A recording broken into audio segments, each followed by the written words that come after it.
No, año pasado nos será bonita, danke Dios, nos será con un logro de 87%, manera media não sa, com de total com muito não por agrado. Então, nós estamos muito contentes nem sei, danke ne maestro, danke ne maior, danke ne estudante, e seguramente foi a empresa que ajuda para nos por lograr a escolar exitoso. So, sem nangue te vir tique facioso, não, em verdade.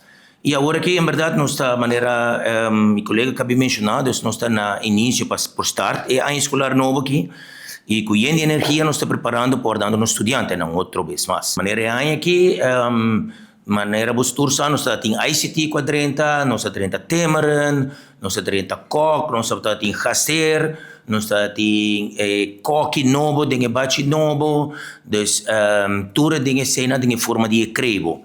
E aí que nós temos introduzido outro que é logística, onde aceita outro programa, onde trove que nós está brindando nossa comunidade e seguramente é área de beroeps rond, onde é muito aqui tem a parte de logística.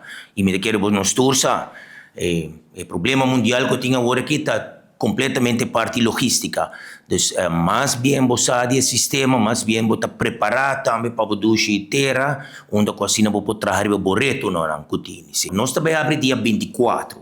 Maneira meu colega mencionar, dia 24, nós temos 2 dias extra mais de preparação, junto com os maestros, já? E que amada, por favor, se falta para inscrever, vim inscrever, so amanhã mês nós temos uma reunião, ainda tocante dizer aqui, com nós por assim algum cambio não, com o que por adaptação com o portini, nós não por cumprir com o desejo de tu rende para sobre a escola, mas queda safe. Na parte e de dosta, please, assim vou pago. É nota leuk que nós temos e mando dono muito carta já bem maior, é nota agradável, Então, você que te sei, vão assim ele. E de dosta, motivava eu, já, para estudar. Licença que não está aí, tá, abo maior, se você busca ajuda, sustento acerca, é digital, que men vou provar onde que está para provar assim ele.